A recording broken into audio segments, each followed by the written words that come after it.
नमस्कार, यह है कहानियों का अद्भुत संसार किस्सा कहानी और मैं मंजीत ठाकुर आपको सुना रहा हूं प्रेमचंद की कहानियां। आज सुनिए उनकी एक कहानी ज्योति।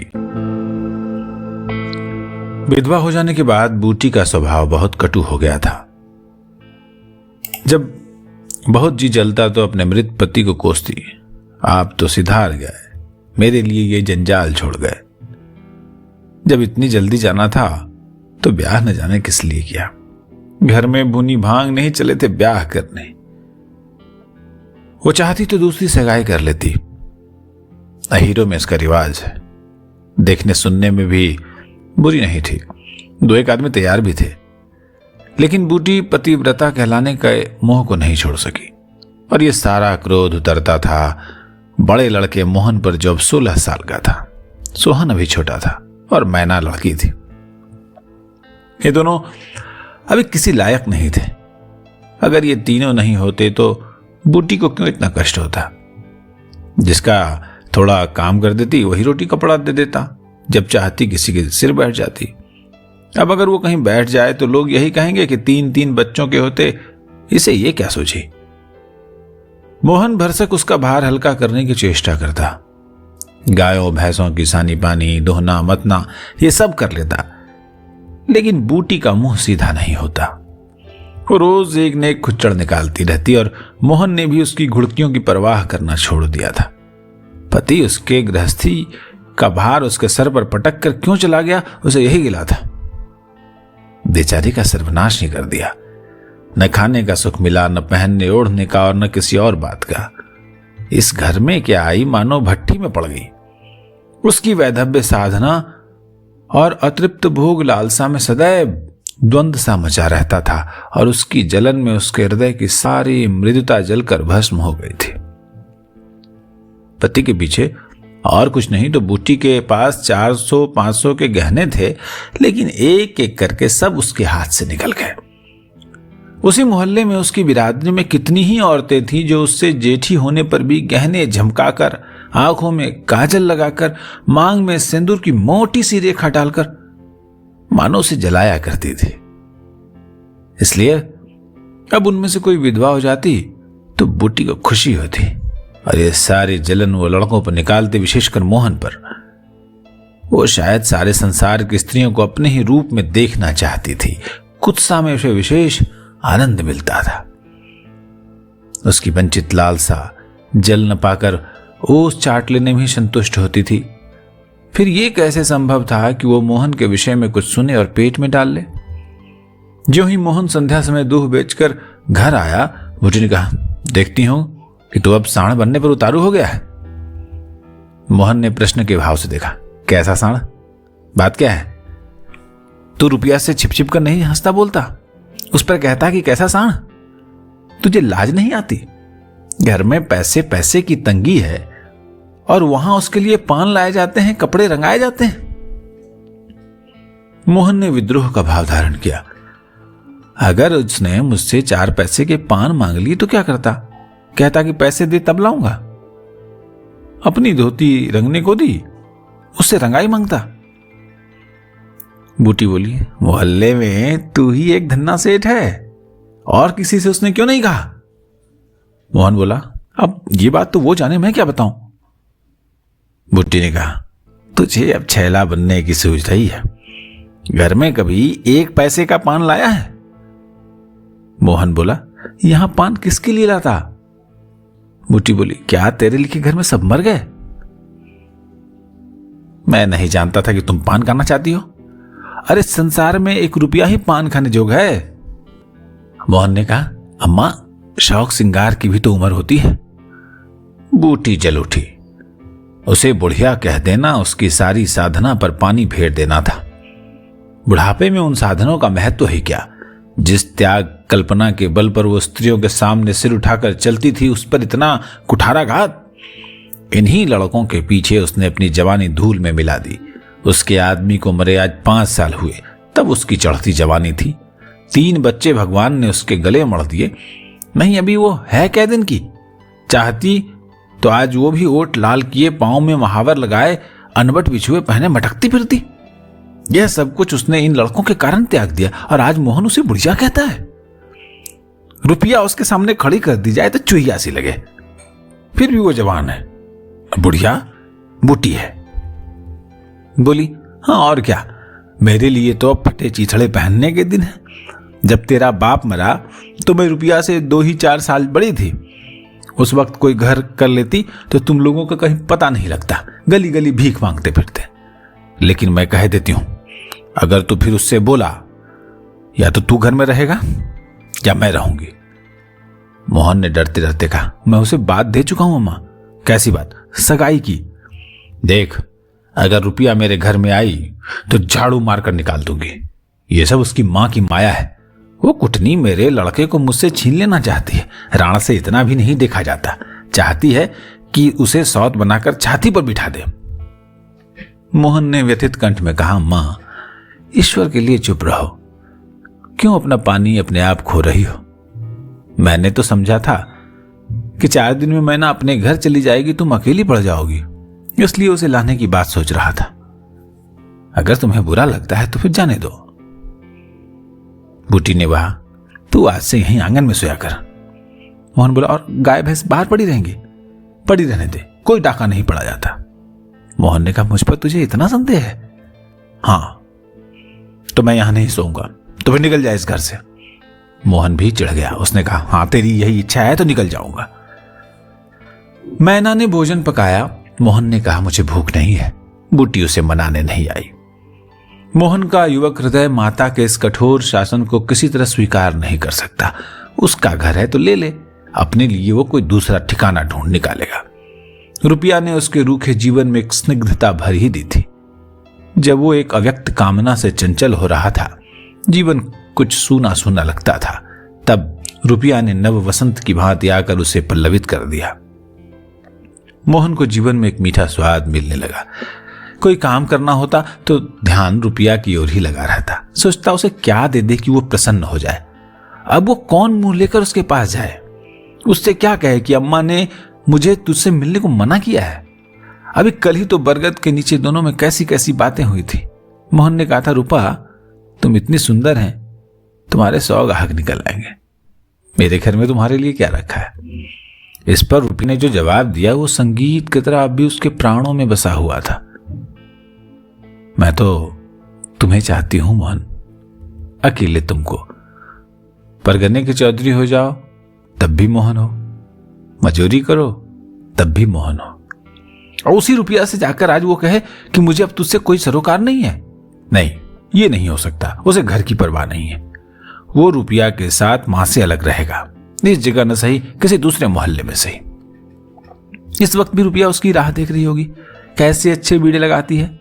कहीं अम्मा सुन पावा कि वो रात को रुपया के द्वार पर गया तो परान ही दे दे परान। अपने भाग को तो नहीं बखानती कि ऐसी देवी बहू मिली जा रही है। न जाने क्यों रुपया से इतना चिढ़ती है। वो जरा पान खा लेती है, जरा साड़ी रंग कर पहनती है, बस यही तो। अचानक चूड़ियों की झनकार सुनाई दी। रुपया आ रही है। हाँ वही है। रुपया उसके सिरहाने आकर बोली, सो गए क्या मोहन? घड़ी भर से तुम्हारी राह देख रही हूं, आए क्यों नहीं? मोहन नींद का मक्कर किए पड़ा रहा। रुपया ने उसका सिर हिलाकर फिर कहा, अरे सो गए क्या मोहन? उन कोमल उंगलियों के स्पर्श में क्या सिद्धि थी कौन जाने। मोहन की सारी आत्मा उन्मत्त हो उठी। उसके प्राण मानो बाहर निकलकर रुपया के चरणों में समर्पित हो जाने के लिए उछल पड़े। देवी वरदान लिए सामने खड़ी है। सारा विश्व जैसे नाच रहा है। उसे मालूम हुआ जैसे उसका शरीर लुप्त हो गया है। केवल वो एक मधुर स्वर की भांति विश्व की गोद में चिपटा हुआ उसके साथ नृत्य कर रहा है। रुपया ने कहा, अरे अभी से सो गए क्या जी? मोहन बोला, हाँ जरा नींद आ गई थी रूपा। तुम इस वक्त क्या करने आई हो? कहीं अम्मा देख ले तो मुझे मार ही डालें। रुपया बोली, तुम आज आए क्यों नहीं? मोहन ने कहा, अम्मा से लड़ाई हो गई थी। क्या कहती थी? मोहन बोला, कहती थी रुपया से बोलेगा तो मैं प्राण दे दूंगी। रुपया बोली, तुमने पूछा नहीं कि रुपया से क्यों चिढ़ती हो? अब मैं उनकी बात क्या कहूं रूपा, वो किसी का खाना पहनना नहीं देख सकती। अब मुझे तुमसे दूर रहना पड़ेगा। रूपा बोली, मेरा जी तो नहीं मानेगा। मोहन बोला, ऐसी बात करोगी तो मैं तुम्हें लेकर भाग जाऊंगा। रूपा बोली, तू मेरे पास एक बार रोज आया करो बस, और मैं कुछ नहीं चाहती। मोहन बोला, और अम्मा जो बिगड़ेंगी?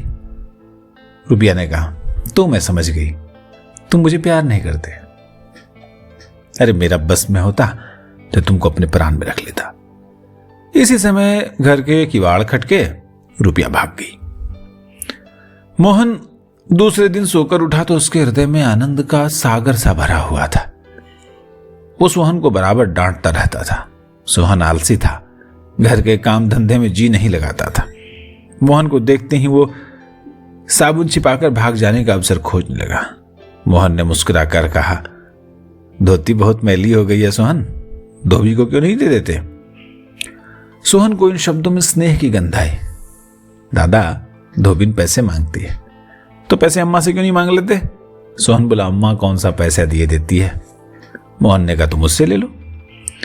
यह कहकर उसने एक ही कन्नी उसकी ओर फेंक दी। सोहन प्रसन्न हो गया।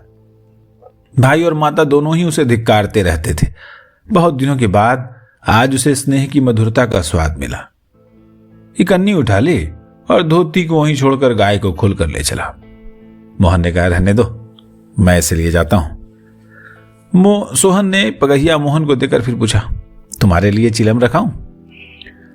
जीवन में पहली बार आज सोहन ने भाई के प्रति ऐसा सद्भाव प्रकट किया था। ये क्या रहस्य है, ये मोहन की समझ में नहीं आया। बोला, आग हो तो रखाओ। मैना सिर के बाल खोले आंगन में बैठी घरौंदा बना रही थी। मोहन को देखते ही उसने घरौंदा बिगाड़ दिया और अंचल से बाल छिपाकर रसोई घर में बर्तन उठाने चली। मोहन ने पूछा, क्या खेल रही थी मैना? मैना डरी हुई बोली, कुछ तो नहीं। अरे तू तो बहुत अच्छे घरौंदे बनाती है, जरा बना देखूं। मैना का रुआसा चेहरा खिल उठा। प्रेम के शब्द में कितना जादू है। मुंह से निकलते ही जैसे सुगंध फैल गई। जिसने सुना उसका हृदय खिल उठा। जहां भय था वहां विश्वास चमक उठा, जहां कटुता थी वहां अपनापा छलक पड़ा। चारों ओर चेतनता दौड़ गई। कहीं आलस्य नहीं, कहीं खिन्नता नहीं। मोहन का हृदय आज प्रेम से भरा हुआ है। उसमें सुगंध का विकर्षण हो रहा है। मैना घरौंदा बनाने बैठ गई। मोहन ने उसके उलझे हुए बालों को सुलझाते हुए कहा, मेरी गुड़िया का ब्याह कब होगा? मैना, न्योता दे, कुछ मिठाई खाने को मिले। मैना का मन आकाश में उड़ने लगा। जब भैया पानी मांगे तो वो लोटे को राख से खूब चमाचम करके पानी ले जाएगी। अम्मा पैसे नहीं देती दादा, गुड्डा तो ठीक हो गया है, टीका कैसे भेजूं? मोहन ने पूछा, कितने पैसे लेगी?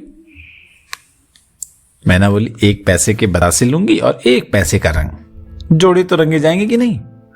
मोहन बोला, तो 2 पैसे में तेरा काम चल जाएगा? मैना बोली, हाँ 2 पैसे दे दो भैया, तो मेरी गुड़िया का ब्याह धूमधाम से हो जाएगा। मोहन ने 2 पैसे हाथ में लेकर मैना को दिखाए। मैना लपकी। मोहन ने हाथ ऊपर उठाया। मैना ने हाथ पकड़कर नीचे खींचना शुरू किया। मोहन ने उसे गोद में उठा लिया। मैना ने पैसे ले लिए और नीचे उतरकर नाचने लगी और फिर अपने सहेलियों को विवाह का न्योता देने के लिए भागी। उसी वक्त बूटी गोबर का झावा लिया पहुंची। मोहन को खड़े देखकर कठोर स्वर में बोली, अभी तक मटर गश्ती ही हो रही है, भैंस कब दुही जाएगी? आज बूटी को मोहन ने विद्रोह भरा जवाब नहीं दिया, जैसे उसके मन में माधुरी का कोई सोता सा खुल गया हो। माता को गोबर का बोझ लिए देखकर उसने झावा उसके सिर से उतार लिया। बूटी ने कहा, रहने दे, जाकर भैंस दो, मैं तो गोबर लिए जाती हूं। मोहन बोला, इतना भारी बोझ क्यों उठा लेती हो मां, मुझे क्यों नहीं बुला लेती? माता का हृदय वात्सल्य से गदगद हो उठा।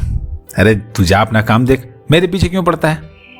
मोहन बोला, गोबर निकालने का काम तो मेरा है। बूटी बोली, और दूध कौन दुहेगा? वो भी मैं करूंगा। अरे तू इतना बड़ा जोधा है कि सारे काम कर लेगा? मोहन बोला, जितना कहता हूं उतना कर लूंगा। बूटी बोली, तो मैं क्या करूंगी? मोहन बोला, तुम लड़कों से काम लो, जो तुम्हारा धर्म है। बूटी बोली, मेरी सुनता है कोई? आज मोहन बाजार से दूध पहुंचाकर लौटा तो पान, कत्था, सुपारी, एक छोटा सा पानदान और छोटी सी मिठाई लाया। बूटी बिगड़ कर बोली, अरे कहीं फालतू में मिल गए थे क्या पैसे? इस तरह उड़ावेगा तो क्या दिन निवाह होगा। मोहन बोला, मैंने तो एक पैसा भी नहीं उड़ाया अम्मा, पहले मैं समझता था कि तुम पान खाते ही नहीं। बूटी बोली, तो अब मैं पान खाऊंगी। मोहन बोला, हाँ और क्या, जिसके दो दो जवान बेटे हों, क्या वो इतना शौक न रहा है। बूटी के सूखे कठोर हृदय में कहीं से कुछ हरियाली निकल आई। एक नन्ही सी कोंपल थी, उसके अंदर कितना रस था। उसने मैना और सोहन को एक एक मिठाई दे दी और मोहन को देने लगी। मोहन बोला, मिठाई तो लड़कों के लिए लाया था अम्मा। बूटी बोली, और तू बूढ़ा हो गया क्या। अब इन लड़कों के सामने तो बूढ़ा ही हूं। बूटी ने कहा, लेकिन मेरे सामने तो लड़का ही है। मोहन ने मिठाई ले ली। मैना ने मिठाई पाते ही गप से मुंह में डाल ली थी। अब वो केवल मिठाई का स्वाद जीभ पर छोड़कर कब की गायब हो चुकी थी। मोहन को ललचाई आंखों से देखने लगी। मोहन ने आधा लड्डू तोड़कर मैना को दे दिया। एक मिठाई दोने में बची थी। बूटी ने उसे मोहन की तरफ बढ़ाकर कहा, लाया भी तो इतनी सी मिठाई, ले ये ले। मोहन ने आधी मिठाई मुंह में डालकर कहा, वो तुम्हारा हिस्सा है मां। बूटी बोली, तुम्हें खाते देखकर मुझे जो आनंद मिलता है उसमें मिठास कहीं ज्यादा है। उसने आधी मिठाई मोहन और आधी मिठाई सोहन को दे दी, फिर पानदान खोलकर देखने लगी। आज जीवन में पहली बार उसे यह सौभाग्य प्राप्त हुआ। धन्यभाग की पति के राज में जिस विभूति के लिए तरसती रही वो लड़के के राज में मिली। पानदान में कई कुल्हियां हैं और देखो, दो छोटी छोटी चिमचियां भी हैं। ऊपर कड़ा लगा हुआ है, जहां चाहो लटका कर ले जाओ। ऊपर की तस्तरी में पान रखे जाएंगे। ज्यों ही मोहन बाहर चला गया, उसने पानदान को मांज धोकर उसमें चूना कत्था भरा, सुपारी काटी, पान को भिगोकर तस्तरी में रखा, तब एक बीड़ा लगाकर खाया। उस बीड़े के रस ने जैसे उसके वैधव्य की कटुता को स्निग्ध कर दिया। मन की प्रसन्नता व्यवहार में उदारता बन जाती है। अब वो घर में नहीं बैठ सकती। उसका मन इतना गहरा नहीं कि इतनी बड़ी विभूति पाकर उसमें गुम हो जाए। एक पुराना आईना पड़ा हुआ था, उसमें उसने मुंह देखा। होठों पर लाली है। मुंह लाल करने के लिए उसने थोड़े ही पान खाया है। धनिया ने कहकर कहा, काकी तनिक रस्सी दे दो, मेरी रस्सी टूट गई है। कल बूटी ने साफ कह दिया होता कि मेरी रस्सी गांव भर के लिए नहीं है, रस्सी टूट गई है तो बनवा लो। आज उसने धनिया को रस्सी निकालकर प्रसन्न मुख से दे दी और सद्भाव से पूछा, लड़के के दस्त बंद हुए कि नहीं धनिया। धनिया ने उदास मन से कहा, नहीं काकी, आज तो दिन भर के लिए दस्ता है, पता नहीं दांत वात आ रहे हैं। पानी भर कर ले तो जरा देखो, दांत ही हैं या कुछ और फसाद है, किसी की नजर वजर तो नहीं लगी। धनिया बोली, अब क्या जाने काकी, कौन जाने किसी की आंख फूटी हो। अरे चौचार लड़कों को नजर का बड़ा डर रहता है, बूटी ने कहा। धनिया बोली, जिसने चुमकार कर बुलाया झट उसकी गोद में चला जाता है, ऐसा हंसता है कि तुमसे क्या कहूं।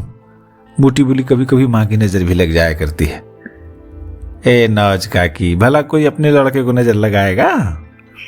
बूटी बोली, यही तो तू समझती नहीं, नजर अपने आप ही लग जाती। धनिया पानी लेकर आई तो बूटी उसके साथ बच्चे को देखने चली। तू अकेली है, आजकल घर के काम धंधे में बड़ा अंडस होता होगा। धनिया बोली, नहीं काकी, रुपया आ जाती है, घर का कुछ काम कर देती है, नहीं तो अकेले तो मेरी मरण हो जाती। बूटी को आश्चर्य हुआ। रुपया को उसने केवल तितली समझ रखा था। रुपया? हाँ, बेचारी बड़ी सीधी है काकी, झाड़ू लगा देती है, चौका बर्तन कर देती है, लड़के को संभालती है। गाढ़े समय में कौन किसी की बात पूछता है काकी। बूटी बोली, उसे तो अपने मिस्सी काजल से छुट्टी नहीं मिलती होगी। धनिया बोली, ये तो अपनी अपनी रुचि है काकी, मुझे तो इस मिस्सी काजल वाली ने जितना सहारा दिया उतना किसी भक्ति ने नहीं दिया। बेचारी रात भर जागती रही, मैंने उसे कुछ दे तो नहीं दिया। हाँ, जब तक जीऊंगी तब तक उसका जस गाऊंगी। तू उसके गुण नहीं जानती धनिया, पान के लिए पैसे कहां से आते हैं, किनारेदार साड़ियां कहां से आती हैं। धनिया बोली, मैं इन बातों में नहीं पड़ती काकी, फिर शौक श्रृंगार करने को किसका जी नहीं चाहता, खाने पहनने की यही तो उम्मीद है। धनिया ने बच्चे को खटोले पर सुला दिया। बूटी ने बच्चे के सिर पर हाथ रखा, पेट में धीरे धीरे उंगली गड़ा कर देखा, नाभि पर हींग का लेप करने को कहा। रुपया बेनिया लाकर उसे छलने लगी। बूटी ने कहा, बेनिया मुझे दे दे। अरे मैं डुला दूंगी तो क्या छुट्टी हो जाऊंगी? तू दिन भर यहां काम धंधा करती है, थक गई होगी। धनिया कहती है, तुम इतनी भली मानस हो और लोग यहां कहते थे कि वो बिना गाली के बात नहीं करती, मारे डर के तुम्हारे पास न आई। बूटी मुस्कुराई, लोग झूठ तो नहीं कहते। धनिया बोली, मैं आंखों की देखी मानूं कि कानों की सुनी? आज भी रुपया आंखों में काजल लगाए, पान खाए, रंगीन साड़ी पहने हुई थी, किंतु आज बूटी को मालूम हुआ कि इस फूल में केवल रंग नहीं है, सुगंध भी है। उसके मन में रुपया से घृणा हो गई थी। वो किसी दैवी मंत्र से धुल सी गई। कितनी सुशील लड़की है, कितनी लजाधुर, बोली इतनी मीठी है। आजकल की लड़कियां अपने बच्चों की तो परवाह नहीं करती, दूसरों के लिए कौन मरता है। सारी रात धनिया के लड़के को लिए जागती रही। मोहन ने कल की बातें कह तो दी होंगी। दूसरी लड़की होती तो मेरी ओर से मुंह फेर लेती, मुझे जलाती, मुझसे ऐंठती। इसे तो जैसे कुछ मालूम ही ना हो सकता है कि मोहन ने इससे कुछ कहा ही ना हो। हाँ, यही बात है। आज रुपया बूटी को बड़ी सुंदर लगी। ठीक तो है, अभी शौक श्रृंगार नहीं करेगी तो तब कब करेगी? शौक श्रृंगार इसलिए बुरा लगता है कि ऐसे आदमी अपने भोग विलास में मस्त रहते हैं। किसी के घर में आग लग जाए उनसे मतलब नहीं, उनका काम तो खाली दूसरों को रिझाना है। जैसे अपने रूप की दुकान सजाएं, राह चलतों को बुलाती हो कि जरा इस दुकान की सैर भी करते जाइए। ऐसे उपकारी प्राणियों का श्रृंगार बुरा नहीं लगता, नहीं, बल्कि और अच्छा लगता है। इससे मालूम होता है कि इसका रूप जितना सुंदर है उतना ही मन भी सुंदर है। फिर कौन नहीं चाहता कि लोग उसके रूप की बखान करें? किसी दूसरों की आंखों में छुप जाने की लालसा नहीं होती। बूटी का यौवन कब का विदा हो चुका, फिर भी ये लालसा उसे बनी हुई है। कोई उसे रसभरी आंखों से देख लेता है तो उसका मन कितना प्रसन्न हो जाता है, जमीन पर पांव नहीं पड़ते। फिर रूपा तो अभी जवान है। उस दिन से रूपा प्रायः 2-1 बार नित्य बूटी के घर आती। बूटी ने मोहन से आग्रह करके लिए उसके लिए एक अच्छी सी साड़ी मंगवा दी। अगर रूपा बिना कभी काजल लगाए या बेरंगी साड़ी पहने आ जाती तो बूटी कहती, अरे बहू बेटियों को ये जोगिया भेष अच्छा नहीं लगता, ये भेष तो हम जैसी बूढ़ियों के लिए। रूपा ने एक दिन कहा, तुम बूढ़ी काहे से हो गई अम्मा? लोगों को इशारा मिल जाए तो भौरों की तरह तुम्हारे द्वार पर धरना देने लगे। बूटी ने मीठे तिरस्कार से कहा, चल मैं तेरी मां की सौत बनकर जीऊंगी। रुपया बोली, अम्मा तो बूढ़ी हो गई तो क्या, तेरे दादा अभी जवान बैठे हैं? हाँ, बड़ी अच्छी मिट्टी है उनकी। बूटी ने उसकी ओर रस भरी आंखों से देखकर पूछा, अच्छा बता, मोहन से तेरा ब्याह कर दूं? रूपा लजा गई, मुख पर गुलाब की आभा दौड़ गई। आज मोहन दूध बेचकर लौटा तो बूटी ने कहा, कुछ रुपए पैसे जुटा ले, मैं रूपा से तेरी बातचीत कर रही हूं। यह कहानी थी ज्योति, प्रेमचंद की लिखी हुई। बड़ी मशहूर कहानी है, हालांकि बहुत प्रचलित आजकल के ज़माने में नहीं है, लेकिन ये बहुत अपने ज़माने में बहुत मशहूर कहानी थी। ये चैनल आप सुन रहे हैं किस्सा कहानी। अगर कहानी अच्छी लग रही हो, जो हिंदी का साहित्य हम आप तक पहुंचाने की कोशिश कर रहे हैं उसके हिसाब से अच्छी लग रही हो तो लाइक करिए, कमेंट करिए, शेयर करिए, दोस्तों को सुनाइए, घर वालों को सुनाइए। और ये जो आवाज़ सुन रहे हैं आप मंजी ठाकुर की, नमस्कार।